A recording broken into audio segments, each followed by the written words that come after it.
Hi friends, welcome to Drama Series Tamil. இன்னைக்கு நம்ம பார்க்க போறது About His Loveல எபிசோட் நம்பர் 20 தமிழ்ல பார்க்க போறோம். லாஸ்ட் எபிசோட்ல பாத்தீங்கன்னா நம்ம பூனைக்குட்டியும் பாயும் கிஸ் பண்ணிருப்பாங்க. அவங்களோட எக்ஸ் பாய் ஃப்ரெண்ட் கிட்ட இவன் தான் என்னோட பாய் ஃப்ரெண்ட் அப்படின்னு சொல்லியிருப்பாங்க. இப்போ நம்ம பூனைக்குட்டி அந்த எக்ஸ் பாய் ஃப்ரெண்டை அடிச்சிட்டு அங்க இருந்து ஓடி போயிருப்பாங்க. பின்னாடி அந்த எக்ஸ் பாய் ஃப்ரெண்டும் அவங்களோட கேர்ள் ஃப்ரெண்டும் துரத்திக்கிட்டு போறாங்க.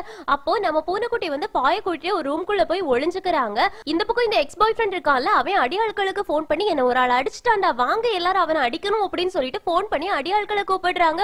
உள்ள நிக்கக்கூடிய பூனைக்குட்டியும் பாயும் ஒருத்தர் பாத்துக்கிறாங்க. அவங்களுக்கு ரொம்ப நர்வஸா இருக்குது. இப்ப பூனைக்குட்டி வெளியில பாத்துட்டு எக்ஸ் பாய் ஃப்ரெண்ட் போனதை கவனிக்கிறாங்க. இதே டைம்ல பாய் வந்து ஹீரோயினுக்கு கால் பண்ணி எங்களை ஒருத்தவங்க அடிக்கிறதுக்காக துரத்திட்டு இருக்காங்க அப்படின்ற இன்ஃபர்மேஷனை சொல்லிட்டு காலை கட் பண்ணிட்டு பூனைக்குட்டி கூட வெளியில ஓடி போறாங்க. இப்ப பூனைக்குட்டி பாயை கூட்டிட்டு வெளியில ஓடி போயிட்டு இருக்காங்க. அடியாட்கள் எல்லாமே துரத்திக்கிட்டு இருக்காங்க. கடைசியா அடியாட்கள் பாயையும் பூனைக்குட்டியும் பிடிச்சிடுறாங்க. பூனைக்குட்டி பாயை தள்ளி நிக்க சொல்லிட்டு அடியாட்களை போட்டு அடின்னு அடிக்கிறாங்க. நல்லாவே ஃபைட் பண்ணிக்கிட்டு இருக்காங்க. இருந்தாலும் கடைசியா பூனைக்குட்டிய அடியாட்கள் எல்லாருமே சேர்ந்து அடிக்க ஆரம்பிக்கிறாங்க. அப்போ பாய்க்கு என்ன பண்ணனே தெரியாம பாய் போயிட்டு அடியாட்கள் கிட்ட அவனை விடுங்க அவன் பாவம், அவன் பூனைக்குட்டி அப்படின்னு சொல்லிட்டு கெஞ்சிக்கிட்டு இருக்காங்க. அந்த டைம்ல கரெக்டா நம்ம ஹீரோயின் என்ட்ரி வருது. ஹீரோயின் வந்த உடனே அடியாட்களை போட்டு அடிக்க ஆரம்பிக்கிறாங்க. ஹீரோயினும் பூனைக்குட்டியும் சேர்ந்து அந்த அடியாட்களை புரட்டி எடுத்துக்கிட்டு இருக்காங்க. இருந்தாலும் கடைசியா அவங்களால சமாளிக்க முடியலையா. இப்போ ஒரு கார் வருது. அந்த கார்ல இருந்து ஒரு ஆள் இறங்கி அந்த அடியாட்களை அடிக்க ஆரம்பிக்கிறாங்க. அது வேற யாரும் கிடையாது, நம்ம ஹீரோ தான். ஹீரோயின் உடனே ஹீரோவுக்கு கால் பண்ணி இருந்திருப்பாங்க. அதனால ஹீரோ உடனே ஓடி வந்திருப்பாங்க. இப்ப ஹீரோயின் கிட்ட போயிட்டு நீ நல்லா தானே இருக்க அப்படின்னு சொல்லி கேக்குறாங்க. அப்படியே பூனைக்குட்டி கிட்டையும் நீ நல்லா தானே இருக்க, உன்னால ஃபைட் பண்ண முடிஞ்சதுன்னா என் கூட ஃபைட் பண்ண, இல்லனா நீ தள்ளி நில்லு அப்படின்னு சொல்றாங்க. பூனைக்குட்டி வந்து என்னால ஃபைட் பண்ண முடியும் அப்படின்னு சொல்றாங்க. அதனால ஹீரோவும் பூனைக்குட்டியும் சேர்ந்து ஃபைட் பண்ண ஆரம்பிக்கிறாங்க. கடைசியா அந்த அடியாட்களை துரத்தி விட்டுடுறாங்க. இப்போ ஹீரோயின் ஹீரோவோட ஷர்ட்டை ஒதுக்கிட்டு பாக்குறாங்க. நிறைய ரேஷஸ் வந்திருக்கும். ஹீரோயின் கேக்குறாங்க மறுபடியும் உனக்கு ரேஷஸ் வந்துருச்சா அப்படின்னு. இப்ப வீட்டுக்கு போனதுக்கு அப்புறமா பூனைக்குட்டிக்கு பாய் மருந்து போட்டு கொடுத்துட்டு இருக்காங்க. நம்ம ஹீரோயின் ஹீரோவை பாத்துக்கிட்டு இருக்காங்க. அப்போ ஹீரோ சொல்றாங்க, இப்போ நீங்க எல்லாருமே சேஃபா வீட்டுக்கு வந்துட்டதுனால இன்னைக்கு என் கூட சேர்ந்து பூனைக்குட்டி ஃபைட் பண்ணதுனால நான் பூனைக்குட்டியை வீட்டுக்கு கொண்டு போய் டிராப் பண்ணிடுறேன், நான் உன்னை கூட்டிட்டு போறேன் வா அப்படின்னு கூப்பிடுறாங்க. அதுக்கு பூனைக்குட்டி சொல்றாங்க நான் எங்கேயும் வரல அப்படின்னு. அதுக்கு ஹீரோயின் சொல்றாங்க நீ அவனை கூட்டிட்டு போக வேண்டிய அவசியம் கிடையாது, அவன் இங்கதான் ஸ்டே பண்ணிக்கிட்டு இருக்கான் அப்படின்னு. ஹீரோவுக்கு புரியல, என்ன நீ சொல்ற, இன்னைக்கு அவனை இங்கே நீ ஸ்டே பண்றதுக்கு அலோ பண்ண போறியா அப்படின்னு கேக்குறாங்க. அதுக்கு ஹீரோயின் சொல்றாங்க இன்னைக்கு ஒரு நாள் கிடையாது, அவன் டெய்லி இங்கதான் ஸ்டே பண்ணிக்கிட்டு இருக்கா, நாங்க எல்லாரும் சேர்ந்து ஒரே வீட்ல தான் தங்கி இருக்கோம் அப்படின்னு. ஹீரோவுக்கு இன்னும் ஷாக் ஆகுது, நீ என்ன சொல்ற, அவன் மேல இருந்து கீழே வந்திருக்கானா, அவ்வளவுதான் அவன் மூவ் பண்ணதா அப்படின்னு சொல்லி கேக்குறாங்க. அதுக்கு ஹீரோயின் சொல்றாங்க ஆமா நீ தானே அவனை அங்க இருந்து துரத்தி விட்டா, அதுக்கப்புறமா அவனுக்கு போறதுக்கு வழி கிடையாது, அதனாலதான் அவன் இங்க வந்துட்டா அப்படின்னு. அதுக்கு ஹீரோ இன்னும் கோவப்பட்டு சொல்றாங்க இல்ல என்னால இவனை இங்க ஸ்டே பண்ண அலோ பண்ண முடியாது, உடனே இவன் இந்த வீட்டை விட்டு காலி பண்ணி ஆகணும், அவன் உங்க கூட எப்படி ஸ்டே பண்ணலாம் அப்படின்னு சொல்லி கேக்குறாங்க. அதுக்கு ஹீரோயின் சொல்றாங்க அவன் எங்க யார் கூடயுமே ஸ்டே பண்ணல, லிவிங் ரூம்ல அந்த ஒரு கார்னர் இருக்குல்ல அதுலதான் ஸ்டே பண்ணிக்கிட்டு இருக்கான் அப்படின்னு சொல்றாங்க. இருந்தாலும் ஹீரோ அலோ பண்றதா இல்ல, இந்த ஹோல் பில்டிங்கே நானே வாங்கிட்டேன், அதனால இங்க என்னால அவனை ஸ்டே பண்ண வைக்க முடியாதுன்னு சொல்றாங்க. அப்ப பாய் கேக்குறாங்க நீ எதுக்காக இந்த மாதிரி பண்ணிக்கிட்டு இருக்க, ஆல்ரெடி அவன் வசிச்சிட்டு இருந்த இடத்துல இருந்து நீ தான் அவனை துரத்தி விட்ட, இப்ப இங்க இருந்தும் எதுக்காக நீ அவனை துரத்தி விடணும்னு நினைக்கிற, உனக்கு அவன் மேல அப்படி என்ன பகை அப்படின்னு சொல்லி கேக்குறாங்க. அதுக்கு நம்ம ஹீரோ எனக்கு அதெல்லாம் தெரியாது, அவன் இங்க இருந்து போயே ஆகணும்னு சொல்றாங்க. அதுக்கு பாய் வந்து அலோ பண்றதாவே இல்லையா. இப்ப காலிங் பெல் அடிக்கக்கூடிய சத்தம் கேக்குது. அப்ப பாய் சொல்றாங்க ஹீரோட அம்மா வந்துட்டாங்க போல அப்படின்னு. உடனே ஹீரோ கேக்குறாங்க யார் அவங்களுக்கு கால் பண்ணது அப்படின்னு. அதுக்கு ஹீரோயின் சொல்றாங்க ஆமா பூனைக்குட்டியோட ஒரே ஒரு கார்டியன் உன்னோட அம்மா தான், நான் அவங்களுக்கு கால் பண்ணாம வேற யாருக்கு கால் பண்ணுவேன் அப்படின்னு சொல்லிட்டு கதவை ஓபன் பண்றாங்க. இப்போ ஹீரோட அம்மா உள்ள வராங்க. உள்ள வந்தோடனே பூனைக்குட்டிய பார்த்துட்டு உனக்கு இவ்வளவு அடிபட்டு இருக்கா, உன்னை யார் இப்படி அடிச்சது, என்ன ஆச்சு அப்படின்லாம் கேட்டுக்கிட்டு இருக்காங்க. அப்ப பூனைக்குட்டி ஆன்டிய சோஃபால உட்கார வச்சுட்டு எனக்கு எதுவுமே ஆகல, சின்ன அடிதான் அப்படின்னு சொல்லிட்டு இருக்காங்களா. அப்போதான் ஹீரோட அம்மா ஹீரோவை பாக்குறாங்க. ஹீரோவை பார்த்து அடுத்த செகண்டே எழுந்திருச்சு வந்து ஹீரோ பக்கத்துல நின்னுட்டு ஹீரோ பல்லார்னு ஒரு அறை விட்டுடுறாங்க. ஹீரோயினுக்கு செம்ம ஷாக் ஆகுது. ஹீரோயின் நடுவுல வந்துட்டு ஆன்டி அவன் மேல எந்த தப்பும் இல்ல அப்படின்னு சொல்றாங்க. உடனே ஹீரோ அவங்களோட கோட்டை எடுத்துட்டு அங்க இருந்து கிளம்ப போறாங்களா. அப்ப வந்து ஹீரோட அம்மா ஒரு நிமிஷம் இல்ல, நான் உன்கிட்ட இன்னும் பேசி முடிக்கல, நீ எவ்வளவு நாள் தான் பூனைக்குட்டியை இன்னும் தொந்தரவு பண்ணிக்கிட்டே இருப்ப, எவ்வளவு நாள் தான் நீ அவனை புள்ளி பண்ணிக்கிட்டே இருப்ப, நீ நிறுத்தவே மாட்டியா அப்படின்னு சொல்லி கேக்குறாங்க. அதுக்கு ஹீரோ சொல்றாங்க நான் அவனை அடிக்கல, அவன் இந்த நிலைமையில இருக்கிறதுக்கு நான் காரணம் இல்ல அப்படின்னு சொன்னா நீங்க என்ன நம்ப போறீங்களா அப்படின்னு கேக்குறாங்க. அதுக்கு அவங்க அம்மா சொல்றாங்க நான் எப்படி நம்புவேன், நீ சின்ன வயசுல இருந்தே அவனுக்கு டார்ச்சர் தான் கொடுத்துக்கிட்டு இருக்க, உன்னை என்னால நம்ப முடியாது அப்படின்னு சொல்றாங்க. அதுக்கு ஹீரோ வந்து சரி ஓகே அப்ப நீங்க என்ன நம்ப வேண்டாம் அப்படின்னு சொல்லிட்டு அங்க இருந்து கிளம்பி போயிடுறாங்க. இப்ப பூனைக்குட்டி போயிட்டு ஹீரோட அம்மா கிட்ட ஆன்டி நீங்க நல்லா தானே இருக்கீங்க அப்படின்னு சொல்லி கேட்டுட்டு உட்கார வைக்கிறாங்க. வெளியில போயினா நம்ம ஹீரோ வந்து செவுத்துல போய் முட்டிட்டு எப்பவுமே அவங்க அம்மா பூனைக்குட்டி பக்கத்துல தானே நின்றுருக்காங்க, அது ஒன்னையுமே யோசிச்சு பாக்குறாங்க. எப்பவுமே ஹீரோவை யாருமே யாருமே அக்செப்ட் பண்ணது கிடையாது. சின்ன வயசுல இருந்தே ஹீரோ பண்ணாத தப்புக்கெல்லாம் ஹீரோ மேலேயே பழி போட்டு ஹீரோ ஒரு வில்லன் ரேஞ்சுக்கு எல்லாரும் ப்ரொஜெக்ட் பண்ணி வச்சிருந்திருப்பாங்க. அது எல்லாத்தையுமே நம்ம ஹீரோ யோசிச்சுட்டு அங்கேயே தலைவலியில அப்படியே உட்கார்ந்துட்டு இருக்காங்க. அப்ப நம்ம ஹீரோயின் அங்க வராங்க. ஹீரோவை பார்த்துட்டு உனக்கு என்ன ஆச்சு, எழும்பு, மேல உன்னோட ரூமை நான் ரெடி பண்ணிட்டேன், அதனால நீ இன்னைக்கு மேலேயே ஸ்டே பண்ணு அப்படின்னு ஹீரோவை மேல கூட்டிட்டு போறாங்க. இந்த பக்கம் ஹீரோட அம்மா கிட்ட ஜயலு வந்து நடந்த எல்லா விஷயத்தையுமே சொல்லிடுறாங்க. எனக்கு ஹீரோவால எந்த ஆபத்தும் இல்ல, ஹீரோ தான் என்ன காப்பாத்துனது அப்படின்லாம் சொல்றாங்களா. அப்பதான் ஹீரோட அம்மா அவங்க ஹீரோவை எந்த மாதிரி எல்லாம் திட்டிருப்பாங்க அப்படின்ற விஷயங்கள் எல்லாத்தையுமே யோசிச்சு பார்த்துட்டு ரொம்ப ஃபீல் பண்ணிட்டு சொல்றாங்க, ஹீரோவை நான் ரொம்ப அதிகமா அடிச்சிட்டேன்னா அவனுக்கு ரொம்ப வலிச்சிருக்குமா அப்படி சொல்லி கேக்குறாங்க. அதுக்கு பூனைக்குட்டி சொல்றாங்க, கண்டிப்பா அவனுக்கு வலிச்சிருக்கும், இருந்தாலும் நீங்க உங்களே கஷ்டப்படுத்திக்காதீங்க ஆன்ட்டி அப்படின்னு அவங்களுக்கு சமாதானம் சொல்லிக்கிட்டு இருக்காங்க. இந்த பக்கம் நம்ம ஹீரோயின் ஹீரோட ரூம்ல விட்டுட்டு ஹீரோ கிட்ட சொல்றாங்க, நீ கொஞ்ச நேரம் ரெஸ்ட் எடுத்துட்டு நான் உனக்கு அடிப்பட்ட காயத்துக்கு மருந்து போடுறதுக்காக மருந்து பாக்ஸ் எடுத்துட்டு வரேன் அப்படி சொல்லிட்டு கிளம்பி போறாங்க. இந்த பக்கம் நம்ம ஹீரோ அப்பதான் அங்க இருந்த எல்லா பெயிண்டிங்ஸையும் பார்க்க ஆரம்பிக்கிறாங்க. அதுல நம்ம ஹீரோ வரைஞ்ச ஒரு டிராயிங்கும் இருக்கு. இத வந்து அவங்க அப்பா வந்து ரொம்ப கேவலமா இருக்கு, இதெல்லாம் ஒரு டிராயிங் அப்படின்னு திட்டி இருந்திருப்பாங்க. ஹீரோ கோவப்பட்டு அங்க இருந்து போயிருந்திருப்பாங்க. அந்த டிராயிங்க இப்ப வரைக்கும் அவங்க அப்பா பத்திரமா பாதுகாச்சு இங்கதான் வச்சிருக்காங்க அப்படின்ற விஷயம் தெரிஞ்ச உடனே ஹீரோவுக்கு ரொம்ப கஷ்டமா இருக்கும். என்னோட அப்பா என்னோட பெயிண்டிங்க கூட தூக்கி போடாம வச்சிருக்காங்களே அப்படின்னு யோசிக்கிறாங்க. இந்த பக்கம் நம்ம ஹீரோயின் ஹீரோவுக்கு அடிபட்டு இருக்கல, அதனால அவங்களுக்கு மருந்து போட்டு கொடுக்கறதுக்காக மருந்து பாக்ஸ் எடுத்துட்டு ஹீரோட வீட்டுக்கு வராங்க. காலிங் பெல் அடிக்கிறாங்க, ஆனா கதவை யாரும் ஓபன் பண்ண வரலையா, அதனால பின்னாடி பக்கமா இருந்து ஏறி ஜன்னல் வழியா உள்ள குதிப்பாங்கல்ல அந்த மாதிரி ஏறி உள்ள குதிச்சு போறாங்க. அப்ப நம்ம ஹீரோ குளிச்சுட்டு டவலோட வெளியில வராங்களா. ஹீரோயின் பார்த்துட்டு கத்துறாங்க, ஹீரோவும் கத்துறாங்க. ஹீரோயின் இப்ப திரும்பி நின்னுடுறாங்க. நீ எதுக்காக இந்த மாதிரி நிக்கிற அப்படி சொல்லி கேக்குறாங்களா. அதுக்கு ஹீரோ கேக்குறாங்க, உன்னை யார் இங்க வர சொன்னது, நீ எப்படி உள்ள வந்த, நான் தான் டோரை லாக் பண்ணி வச்சிருந்தேனே அப்படின்னு சொல்லி கேக்குறாங்க. அதுக்கு ஹீரோயின் வந்து, நான் காலிங் பெல் அடிச்சு நீ கதவை ஓபன் பண்ணாத உடனே உனக்கு ஏதாவது ஆயிடுச்சோன்னு நினைச்சிட்டு நான் ஜன்னல் வழியா எகிரி குதிச்சு உள்ள வந்தேன் அப்படின்னு சொல்றாங்க. அதுக்கு நம்ம ஹீரோ, ஒரு நிமிஷம் இங்கே நில்ல, நான் ட்ரெஸ் சேஞ்ச் பண்ணிட்டு வந்துட்டேன் அப்படின்னு சேஞ்ச் பண்ணிட்டு வெளியில வராங்க. அதுக்கப்புறமா ஹீரோயின் ஹீரோவுக்கு மருந்து போட்டு கொடுக்குறாங்க. அப்போ ஹீரோ கேக்குறாங்க, இந்த மாதிரி தான் நீ எப்பவுமே மேலே ஏறி வீட்டுக்குள்ள வருவியா அப்படின்னு. அதுக்கு ஹீரோயின் சொல்றாங்க, இல்ல இல்ல, ஃபர்ஸ்ட் டைம் வந்து ஜயலு மயக்கம் போட்டு விழுந்தான்ல அந்த டைம் தான் நாங்க இங்க ஏறி வந்தோம், அதுக்கு முன்னாடி எல்லாம் நாங்க இப்படி ஏறி வர மாட்டோம் அப்படின்னு சொல்றாங்க. அதுக்கு ஹீரோ வந்து, நீ அப்பத்துல இருந்தே அந்த பூனைக்குட்டிக்கு தான் ஹெல்ப் பண்ணிக்கிட்டு இருக்க அப்படிதானே அப்படின்னு சொல்லி கேக்குறாங்க.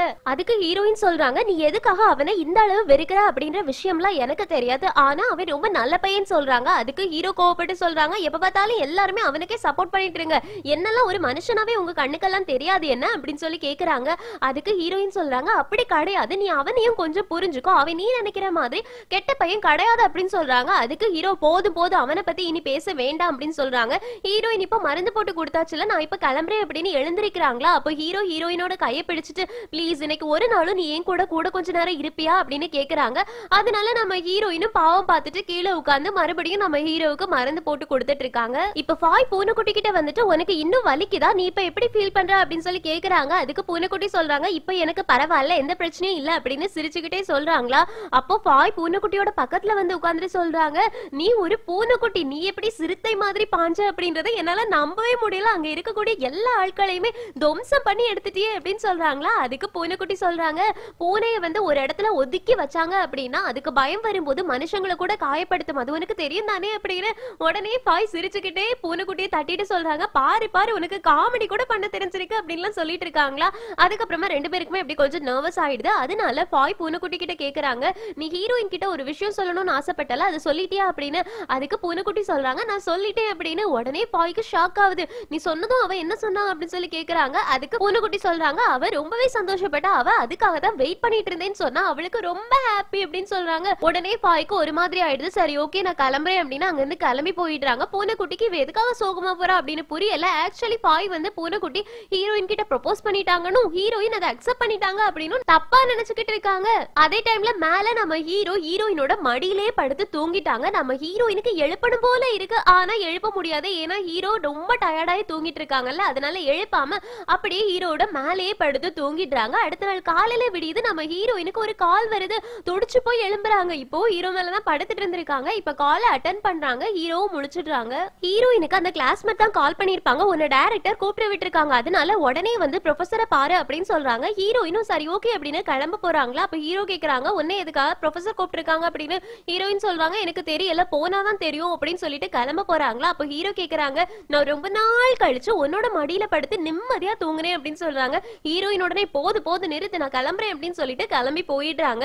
எங்க கட் பண்ணா ஹீரோயின் காலேஜ்க்கு போயாச்சு. அப்ப கிளாஸ்மேட் சொல்றாங்க எதுக்கும் நீ பயப்படாத, ஏதாவது ஒரு எக்ஸாம் விஷயமா தான் இருக்கும் அப்படின்னு சொல்லிட்டு ஹீரோயினை கூட்டிட்டு போறாங்க. அப்ப ப்ரொஃபசர் சொல்றாங்க நீ ரொம்ப நாளா லீவ் எடுத்துட்டு இருந்திருக்க, கண்டிப்பா இந்த எக்ஸாம்ல நீ பாஸ் ஆகல அப்படின்னா ஒன்ன ஒரு வருஷம் பேக்வர்ட் தள்ளிடுவோம், அதாவது இனி ஒரு வருஷம் நீ இதே கிளாஸ்ல தான் படிக்கணும், ஒன்ன நாங்க நெக்ஸ்ட் லெவலுக்கு அனுப்ப மாட்டோம் அப்படின்னு சொல்றாங்க. நம்ம ஹீரோயின் நான் எப்படியாவது பாஸ் பண்ணிடுவேன், எனக்கு இந்த ஒரே ஒரு சான்ஸ் மட்டும் கொடுங்க அப்படின்னு சொல்லி கேக்குறாங்க. அதுக்கு ப்ரொஃபசரும் சரி ஓகே, ஆனா நீ இனி காலேஜ்க்கு லீவ் போடக்கூடாது, காலேஜ்க்கு ரெகுலரா வரணும், உன்னோட பார்ட் டைம் ஜாப் எல்லாம் நீ படிச்சு முடிச்சதுக்கு அப்புறமா தான் பார்க்கணும், உன்னோட படிப்பும் பார்ட் டைம் ஜாபும் வந்து இன்டர்ஃபியர் ஆகக்கூடாது அப்படின்னு சொல்றாங்க. அதுக்கு நம்ம ஹீரோயின் ஓகேன்னு சொல்லிட்டு வீட்டுக்கு போய் உட்கார்ந்து லீஷி கிட்ட எனக்கு சொல்லி கொடு ப்ளீஸ், எனக்கு எதுவுமே ஞாபகம் இருக்க மாட்டேங்குது, எனக்கு நிறைய லெசன்ஸ் இருக்கு படிக்கிறதுக்கு அப்படின்லாம் கெஞ்சிக்கிட்டு இருக்காங்க. ஆனா லீஷி சொல்றாங்க ஆக்சுவலி எனக்கு வேற நிறைய ப்ராப்ளம்ஸ் இருக்கு, அதனால என்னால உனக்கு ஹெல்ப் பண்ண முடியாது, எனக்கு கிளப் ஆக்டிவிட்டிஸ் நிறைய இருக்கு அப்படின்னு சொல்றாங்க. உடனே ஹீரோயின் அப்படின்னா நான் யார்கிட்ட போய் ஹெல்ப் கேட்பேன் அப்படின்னு சொல்றாங்களா. லீஷி சொல்றாங்க உன்னோட யான் கிட்ட கேளு அப்படின்னு. அதனால ஹீரோயின் அடுத்த நாள் ஆபீஸ்ல யானை போய் மீட் பண்ணி யான் கிட்ட ஹெல்ப் கேக்குறாங்க. அப்ப யான் சொல்றாங்க ஐ எம் சோ சாரி, எனக்கு உனக்கு ஹெல்ப் பண்ணணும்னு ரொம்ப ஆசையா இருக்கு, ஆனா எனக்கு பிசினஸ் ட்ரிப் இருக்கு, நான் இந்த ஊர்லயே ஒரு வாரத்துக்கு இருக்க மாட்டேன், அப்புறம் எப்படி என்னால உனக்கு சொல்லி கொடுக்க முடியும், கண்டிப்பா நீ நல்லா படிச்சு நல்ல மார்க் வாங்குவேன்னு எனக்கு தெரியும் அப்படின்னு ஹீரோயினோட தலையை தடவி விட்டு ஹீரோயினை அப்ரிஷியேட் பண்ணிட்டு போறாங்க. இப்ப மறுபடியும் நம்ம ஹீரோயின் வீட்ல வந்துட்டு லீஷி கிட்ட புலம்புறாங்க. அதுக்கு லீஷி சொல்றாங்க ஃபர்ஸ்ட் நீ போயிட்டு ஆபீஸ்ல லீவு கேளு, அதுக்கு அப்புறமா படிக்கிற விஷயத்தை என்ன பண்ணலாம் அப்படின்றத யோசிக்கலாம்னு சொல்றாங்க. அதுக்கு நம்ம ஹீரோயினும் ஆமா ஆமா என்னால ஆபீஸ்க்கு போயிட்டு படிப்பையும் பார்க்க முடியாது, நான் ஃபர்ஸ்ட் லீவு கேட்கணும் அப்படின்னு யோசிக்கிறாங்க. ஆனா எனக்கு ஹெல்ப் பண்றதுக்கு யாரையாவது ஒரு ஆளை நான் ஃபர்ஸ்ட் கண்டுபிடிக்கணும் அப்படின்னு சொல்லிட்டு கிளாஸ்மேட் கிட்ட போயிட்டு ஹெல்ப் கேக்குறாங்க. கிளாஸ்மேட் நான் உனக்கு ஹெல்ப் பண்றதுக்காக இருக்கேன், 4th லெவல் எக்ஸாம் பாஸ் பண்றதுக்கு நான் உனக்கு எல்லா வழியிலயுமே ஹெல்ப் பண்ணுவேன், நாளைக்கே நம்ம கிளாஸ் ஸ்டார்ட் பண்ணலாம் அப்படின்னு சொல்றாங்க. ஹீரோயினும் உடனே கிளாஸ்மேட்டை ஹக் பண்ணிட்டு நீ தான் எனக்கு இருந்த கடைசி ஹோப், நீ எனக்கு ஹெல்ப் பண்றேன்னு சொன்னதுக்கு ரொம்ப தேங்க்ஸ், நம்ம இன்னைக்கே படிப்பை ஸ்டார்ட் பண்ணலாம், நான் ஆபீஸ்க்கு போயிட்டு லீவ் கேட்டுட்டு வந்துடுறேன் அப்படின்னு சொல்றாங்க. அதுக்கு கிளாஸ்மேட் ஓகேன்னு சொல்றாங்க. கிளாஸ்மேட்டுக்கு ஆல்ரெடி நம்ம ஹீரோயின் மேல ஃபீலிங்ஸ் இருக்குது. இப்ப ஹீரோயின் ஹக் பண்ண உடனே அவங்களுக்கு ஃபீலிங்ஸ் இன்னும் அதிகமாகுது. இப்ப நம்ம ஹீரோயின் நேரா ஹீரோ கிட்ட போயிட்டு லீவு கேக்குறாங்க, எனக்கு ஒரு வாரத்துக்கு இல்லனா ஒரு மாசத்துக்கு லீவ் வேணும், அதுக்கப்புறமா நான் வந்து திரும்ப ஜாயின் பண்ணிக்கிறேன் அப்படின்னு. அதுக்கு ஹீரோ கேக்குறாங்க என்னோட பர்சனல் அசிஸ்டன்ட்க்கு நான் எப்படி லீவு கொடுக்க முடியும் அப்படின்னு. அதுக்கு ஹீரோயின் வந்து இல்ல எனக்கு காலேஜ் தான் முக்கியம், ஒருவேளை எனக்கு உன்னால லீவு தர முடியல அப்படின்னா நான் வேலையை விட்டு வேணா நின்னுடுறேன் அப்படின்னு சொல்றாங்களா. அதுக்கு ஹீரோ உடனே சிரிச்சிட்டு சொல்றாங்க உன்னை யார் இப்ப வேலையை விட்டு நிக்க சொன்னது, நீ எவ்வளவு நாள்னாலும் லீவ் எடுத்துட்டு படிப்பை கரெக்டா முடிச்சுட்டு உடனே வந்து திரும்ப ஜாயின் பண்ணிடு அப்படின்னு சொல்றாங்க. நம்ம ஹீரோயினும் ஓகே தேங்க்ஸ் அப்படின்னு சொல்லிட்டு சந்தோஷப்படுறாங்க. இப்ப ஹீரோயினுக்கு கிளாஸ்மேட் சொல்லி கொடுக்க ஆரம்பிக்கிறாங்க. ஹீரோயின் சொல்றாங்க இது இவ்ளோ இருக்கா, இவ்ளோ விஷயங்களை நான் படிக்காம விட்டுருக்கேன்னா என்ன கொல்ல கூட யாராவது செஞ்சிடுங்க, ஆனா படிக்க மட்டும் சொல்லாதீங்க, எனக்கு ரொம்ப கஷ்டமா இருக்குது அப்படின்னு சொல்றாங்க. அதுக்கு கிளாஸ்மேட் நீ கொஞ்சம் படிக்க ஆரம்பிச்சிட்ட அப்படின்னா உனக்கு ஈஸியா இருக்கும், நம்ம கொஞ்சம் கொஞ்சமா போகலாம் அப்படின்னு கொஞ்சம் கொஞ்சமா கிளாஸஸ் எடுத்துட்டு இருக்காங்க. நம்ம ஹீரோயின் ராத்திரி பகலா முழிச்சிருந்து படிக்கிறாங்க. ஹீரோயினுக்கு லீஷி ஃபாய் எல்லாருமே ஹெல்ப் பண்றாங்க, இந்த பக்கம் கிளாஸ்மேட்டும் ஹெல்ப் பண்றாங்க. இப்படியே ஒரு 4 நாள் ஓடி போயிடுது. இப்ப நம்ம ஹீரோவுக்கு ரொம்ப தனியா இருந்த மாதிரி இருக்குது. அதனால அசிஸ்டன்டோட ரூமுக்கு முத ஹீரோ போயிட்டு அசிஸ்டன்ட் கிட்ட கேக்குறாங்க ஹீரோயின் வந்து எத்தனை நாள் ஆச்சு அப்படின்னு. அதுக்கு அசிஸ்டன்ட் சொல்றாங்க 4 நாள் தான் ஆச்சு அப்படின்னு. உடனே ஹீரோ கேக்குறாங்க 4 நாளிலேயே நான் இவ்ளோ ஃபீல் பண்ண ஆரம்பிச்சிட்டேனா அவ இல்லாதத, சரி ஓகே அவளோட காலேஜ்க்கு நம்ம போயிட்டு பார்த்துட்டு வந்துடலாம் அப்படின்னு காலேஜ்க்கு கிளம்பி போறாங்க. ஹீரோ காலேஜ்க்கு போனதுமே ஹீரோயினும் கிளாஸ்மேட்டும் படிச்சிட்டு இருக்கத பாக்குறாங்க. அங்க கிளாஸ்மேட் சொல்றாங்க ஆல்ரெடி நம்ம படிக்க ஆரம்பிச்சு 4 நாள் ஆயிடுச்சு, இன்னும் ஒன்னால கொஞ்சம் வாக்கியங்களை கூட ஞாபகம் வச்சுக்க முடியல அப்படின்னு சொல்லி கேக்குறாங்களா. அதுக்கு ஹீரோயின் சொல்றாங்க நான் நைட்டு காலையில எல்லா நேரமும் உட்காந்து படிச்சிட்டு இருக்கேன், ஆனா படிச்சு முடிச்சுட்டு நைட்டு தூங்கின உடனே காலையில எழுந்திருச்சு கேட்டா எனக்கு எதுவுமே ஞாபகம் இருக்க மாட்டேங்குது அப்படின்னு சொல்றாங்க. இந்த ப்ராப்ளம் எல்லாருக்கும் இருக்கும்னு நினைக்கிறேன், யாருக்கெல்லாம் இந்த ப்ராப்ளம் இருக்குதோ அவங்க எல்லாரும் கமெண்ட் பாக்ஸ்ல லீவ் பண்ணுங்க. இப்ப நம்ம ஹீரோயின் இதை எக்ஸ்பிரஸ் பண்றாங்களா. அப்போ கிளாஸ்மேட் சொல்றாங்க இதுக்கு மேல என்னால உனக்கு ஹெல்ப் பண்ண முடியாது அப்படின்னு எழும்ப போறாங்க. அப்போ ஹீரோயின் இரு ப்ளீஸ் எனக்கு ஹெல்ப் பண்ண, ஒன்ன தவிர வேற யார்கிட்டயுமே என்னால இப்போதைக்கு ஹெல்ப் கேட்க முடியாது, நான் எப்படியாவது எல்லாத்தையும் ஞாபகம் வைக்க ட்ரை பண்றேன் ப்ளீஸ் அப்படின்னு சொல்றாங்க. அதுக்கு கிளாஸ்மேட்டும் சரி ஓகே படி அப்படின்னு சொல்லிட்டு படிக்க வைக்கிறாங்க. இப்ப நம்ம ஹீரோ வந்து அசிஸ்டன்ட் கிட்ட சொல்றாங்க நான் ப்ரொஃபசர் கிட்ட கொஞ்சம் பேசணும் அப்படின்னு. அப்படியே இங்க கட் பண்ணா நம்ம ஹீரோயின் கிட்ட கிளாஸ்மேட் வந்து சொல்றாங்க இதுக்கு மேல உனக்கு என்னால ஹெல்ப் பண்ண முடியாது, எனக்கு ப்ரொஃபசர் ஒரு ப்ராஜெக்ட் கொடுத்திருக்காங்க அதை நான் பண்ண போயே ஆகணும் அப்படின்னு சொல்றாங்களா. அதுக்கு ஹீரோயின் கேக்குறாங்க எனக்கு இருந்த கடைசி சான்ஸும் நீ தான், எதுக்காக நீயும் என்ன விட்டு போற அப்படின்னு சொல்லி கேக்குறாங்க. அதுக்கு கிளாஸ்மேட் சொல்றாங்க எனக்கும் உனக்கு ஹெல்ப் பண்ணணும்னு ஆசையா தான் இருக்கு, பட் எனக்கு அந்த ப்ராஜெக்ட் ரொம்பவே முக்கியமானது, ப்ளீஸ் புரிஞ்சுக்கோ அப்படின்னு சொல்லிட்டு போறாங்க. நம்ம ஹீரோயினும் ஓகே அப்படின்னு விட்டுடுறாங்க. இப்ப வானத்தை பார்த்து சொல்றாங்க கடவுளே எனக்கு யாராவது ஒரு ஆளை ஹெல்ப் பண்ண அனுப்புங்க அப்படின்னு. அப்ப கரெக்டா அசிஸ்டன்ட் ஹீரோயின் கிட்ட போயிட்டு என்ன ஆச்சு அப்படின்னு கேக்குறாங்க. அதுக்கு ஹீரோயின் கேக்குறாங்க நீங்க இங்க என்ன பண்றீங்க அப்படின்னு. அதுக்கு அசிஸ்டன்ட் சொல்றாங்க நான் இங்க காலேஜ்ல ஸ்காலர்ஷிப் விஷயமா பேச வந்தேன், அதனாலதான் ஒன்ன என்ன பார்த்தே, நீ கத்திக்கிட்டு இருந்ததை பார்த்தேன், அதனாலதான் உன்கிட்ட வந்து பேசுறேன்னு சொல்றாங்க.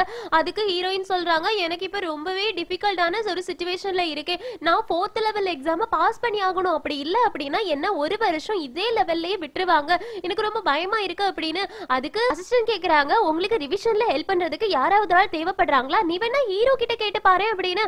அதுக்கு ஹீரோயின் கேக்குறாங்க, ஹீரோ எனக்கு ஹெல்ப் பண்ணுவானா? அவனால எப்படி எனக்கு ஹெல்ப் பண்ண முடியும்னு கேக்குறாங்க. அதுக்கு அசிஸ்டன்ட் சொல்றாங்க, ஹீரோ யூஎஸ்ல தான் இவ்வளவு நாளும் இருந்தான், கண்டிப்பா அவனால உனக்கு ஹெல்ப் பண்ண முடியும், நீ கேட்டு பாரு அப்படின்னு சொல்றாங்க. நம்ம ஹீரோயினும் சரி ஓகே அப்படின்னு கிளம்பி போறாங்க.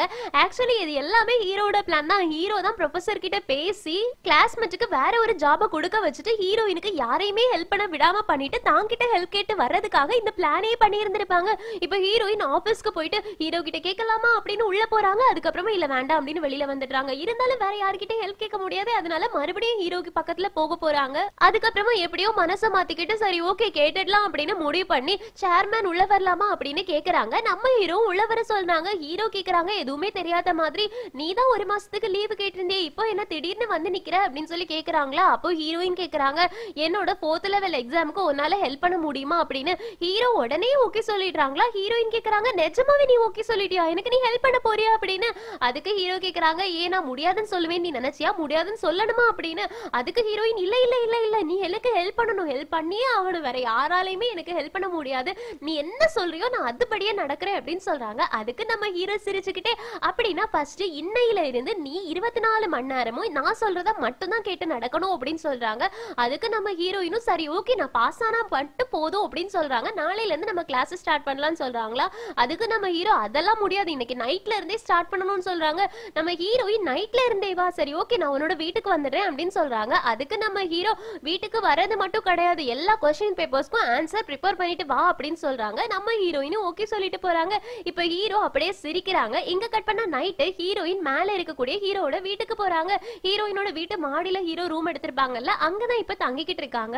ஒரு பெரிய பண்டில் ஆஃப் கொஸ்டின் பேப்பரை கொடுத்துட்டு இந்த கொஸ்டின் பேப்பரை 20 நிமிஷத்துல நீ சால்வ் பண்ணு அப்படின்னு சொல்றாங்க. நம்ம ஹீரோயின் கேக்குறாங்க, 20 நிமிஷமா, நான் 20 மணி நேரம் தந்தா கூட என்னால முடிக்க முடியாது, நீ 20 நிமிஷத்துல எப்படி சால்வ் பண்ண சொல்ற அப்படின்னு சொல்லி கேக்குறாங்க. அதுக்கு ஹீரோ முடியாது முடியாது, நீ 20 நிமிஷத்துல சால்வ் பண்ணியே ஆகணும் அப்படின்னு டைமிங்க ஸ்டார்ட் பண்ணிடுறாங்க. நம்ம ஹீரோயின் அடுத்த செகண்டே கடன்னு எல்லா ஆன்சர்ஸையும் ஃபில் பண்றாங்க. இப்போ 20 நிமிஷம் முடிஞ்சிருச்சு. நம்ம ஹீரோ வந்து கரெக்ஷன் பண்றாங்க. ஒரு क्वेश्चनக்கு கூட கரெக்டான ஆன்சர் இருக்காது. நம்ம ஹீரோ எல்லாத்தையுமே தப்புன்னு போட்டு பார்த்துட்டு, நீ இந்த லெவல்ல இருந்தனா ஒரு வருஷம் இல்ல 2 வருஷம் உன்னோட பேக்வர்ட்ல போயிடுவ, அது உனக்கு தெரியுமா அப்படி சொல்லி கேக்குறாங்க. நம்ம ஹீரோயின் உடனே, ஆல்ரெடி எனக்கு தெரியும் என்னோட லெவல் என்ன அப்படின்னு, நீ அதை திரும்ப சொல்லி காட்ட வேண்டாம், எனக்கு ஹெல்ப் மட்டும் பண்ணு அப்படின்னு சொல்றாங்க. நம்ம ஹீரோவும் உடனே சரி ஓகே உன்னோட திங்ஸ் எல்லாத்தையும் பேக் பண்ணிட்டு மேல வந்துரு, இன்னையில இருந்து நீ என் கூட தான் ஸ்டே பண்ணணும், 24 மணி நேரமும் என் கூடவே தான் இருக்கணும், அப்பதான் என்னால உனக்கு ஹெல்ப் பண்ண முடியும்னு சொல்றாங்க. ஹீரோயின் ஃபர்ஸ்ட் முடியாதுன்னு சொல்றாங்களா. அப்ப ஹீரோ சொல்றாங்க, அப்படின்னா என்னாலே உன்னை ஹெல்ப் பண்ண முடியாது அப்படின்னா. அதனால ஹீரோயின் கீழே போயிட்டு, அதனால ஹீரோயின் வேற வழி இல்லாம கீழே போயிட்டு திங்ஸ் எல்லாத்தையும் பேக் பண்றாங்க. அப்போ ஃபாய் கேக்குறாங்க, நீ நிஜமாவே மேல ஹீரோ கூட தான் ஸ்டே பண்ண போறியா அப்படின்னு. அதுக்கு ஹீரோயின் சொல்றாங்க, எனக்கு வேற வழி இல்ல, என்னால காலேஜ முடிச்சாகணும், அதனால நான் போய் தான் ஆகணும் அப்படின்னு சொல்றாங்க. அதுக்கு ஃபாய் கேக்குறாங்க, உனக்கு பயமா இல்லையா அவன் கூட தனியா ஸ்டே பண்றதுக்கு அப்படின்னு. அதுக்கு ஹீரோயின் சொல்றாங்க, என்கிட்ட தான் நிறைய வித்தைகள் இருக்கே, நான் வந்து கராத்தேல சாம்பியன் ஆயிருக்கேன், அதனால அவன் கிட்ட தப்பா நடந்துக்கிட்டா அப்படின்னா நான் அவனோட கை கால முறிச்சு விட்டுருவேன், அது மட்டும் இல்லாம அவன் ரொம்ப நல்ல பையன் தான், இது வரைக்கும் அவன் என்கிட்ட அட்வான்டேஜ் எடுத்ததே கிடையாது, அதனால நீ எதுக்கும் கவலைப்படாத, அது மட்டும் இல்லாம நான் மேல தானே போறேன், வேற எங்கேயும் போகல, அதனால ஏதாவது ஒரு பிரச்சனை அப்படின்னா உனக்கு உடனே கால் பண்றேன் அப்படின்னு சொல்றாங்க. இருந்தாலும் ஃபாய் ஹீரோயின் மேல ரொம்ப கவலையா இருக்காங்க. ஹீரோயின் கிட்ட நீ என்ன ஹெல்ப் வேணாலும் உடனே எனக்கு கால் பண்ணு, நான் உடனே உனக்கு ஹெல்ப் பண்ண வரேன் அப்படின்னு சொல்றாங்க. ஹீரோயினும் தேங்க்ஸ் சொல்லிட்டு இப்ப கிளம்புறாங்க. வெளியில போகும்போது ஃபாய் கிட்டையும் பூனைக்குட்டி கிட்டையும் நான் உங்க 2 பேருமே ரொம்ப மிஸ் பண்ணுவேன், லீஷி கிட்டையும் சொல்லிடுங்க அப்படின்னு சொல்லிட்டு கிளம்பி போறாங்க. ஹீரோயின் போனதுக்கு அப்புறமா ஃபாய் பூனைக்குட்டி கிட்ட வந்துட்டு கேக்குறாங்க, உனக்கு எந்த கவலையும் இல்லையா அப்படின்னு. அதுக்கு பூனைக்குட்டி சொல்றாங்க, நான் எதுக்காக கவலைப்படணும், அவ எக்ஸாமுக்கு தானே படிக்க போயிருக்கா, அது மட்டும் இல்லாம ஹீரோ ஒண்ணு கெட்ட பையன் கிடையாது அப்படின்னு சொல்றாங்க. அதுக்கு ஃபாய் கேக்குறாங்க, உனக்கு நிஜமாவே எந்த பிரச்சனையும் இல்லையா, ஹீரோயின் தனியா ஒரு பையன் கூட ஸ்டே பண்ண போறாங்க அப்படின்னு. அதாவது ஃபாய் வந்து தன்னோட லவ்வர் இன்னொருத்தவங்க கூட ஸ்டே பண்ணா எல்லாரும் பொறாமப்படுவாங்கல்ல, அதை வச்சுட்டு கேட்டுட்டு இருக்காங்க. ஆனா பூனைக்குட்டி தான் ஹீரோயினை லவ் பண்ணலையே, அதனால அவங்க வந்து எந்த கவலையுமே இல்லைன்னு சொல்றாங்க. அதுக்கு ஃபாய் வந்து சரி ஓகே நீ ரொம்ப ஃபார்வர்டா தான் யோசிக்கிற, அது மட்டும் இல்லாம ஹீரோவையும் ஹீரோயினையும் நீ ரொம்ப நம்புற அப்படித்தானே அப்படின்னு சொல்லி கேக்குறாங்க. பூனைக்குட்டியும் ஆமா அப்படின்னு சொல்றாங்க. இங்க கட் பண்ணா மேல நம்ம ஹீரோயின் கிட்ட சொல்றாங்க, இதுல நிறைய क्वेश्चन பேப்பர்ஸ் இருக்கு, இதுல இருக்கக்கூடிய எல்லாத்தையுமே நீ டெய்லி சால்வ் பண்ணணும், ஒரு நாளைக்கு 20 क्वेश्चन பேப்பர் சால்வ் பண்ணணும், அப்படின்னா ஆட்டோமேட்டிக்கா உன்னோட மூளையில எல்லா ஆன்சர்ஸ்மே வந்துடும். இது வரைக்கும் இந்த சப்ஜெக்ட்ல வந்த எல்லா கொஸ்டின் பேப்பர்ஸையும் நான் கலெக்ட் பண்ணி வச்சிருக்கேன். இது எல்லாத்தையும் சால்வ் பண்ணாலே நீ ஒரு ஜீனியஸ் ஆயிடுவ அப்படின்னு சொல்றாங்க. அதுக்கு நம்ம ஹீரோயின் ஒரு நாளைக்கு 20 கொஸ்டின் பேப்பர் அப்படின்னா நான் எப்ப தூங்குறது அப்படின்னு கேக்குறாங்க. அதுக்கு நம்ம ஹீரோ சொல்றாங்க, உனக்கு தூங்குறதுக்கு நான் டைமே கொடுக்கலையே, நீ ஃபுல் டைம் முழிச்சிட்டு தான் உட்காந்து வேலை பார்த்தாகணும். 20 கொஸ்டின் பேப்பர் எப்ப முடிக்கிறியோ அப்பதான் தூங்கணும். வேணா ஒரு 1 மணி நேரம் 2 மணி நேரம் தூங்கிக்கோ, அவ்வளவுதான். அதுக்கு மேலாம் உனக்கு தூங்குறதுக்கு டைமே கிடையாதுன்னு சொல்றாங்க. நம்ம ஹீரோயின் அப்படியே பார்த்துட்டு இருக்காங்க. ஹீரோயினுக்கு ஹீரோ இப்போ ஒரு ஹிட்லர் மாதிரி தெரியுறாங்க. இங்க சீன் கட் ஆகுது. இந்த எபிசோட் முடியுது. நம்ம ஹீரோயினை என்ன மாதிரி எல்லாம் படிப்பு விஷயத்துல டார்ச்சர் பண்ண போறாங்க. அது மட்டும் இல்லாம 2 பேருமே ஒரே வீட்ல ஸ்டே பண்ண போறாங்க. அதனால என்ன நடக்க போகுது அப்படின்ற எல்லா விஷயத்தையுமே அடுத்தடுத்த எபிசோட்ஸ் பார்த்து தெரிஞ்சுக்கலாம். சோ அடுத்தடுத்த எபிசோட்ஸ்க்காக வெயிட் பண்ணுங்க. இந்த எக்ஸ்பிளனேஷன் உங்களுக்கு பிடிச்சிருந்துச்சுன்னா லைக் பண்ணுங்க, மறக்காம சேனலை சப்ஸ்கிரைப் பண்ணிடுங்க. Thank you friends, take care, bye by.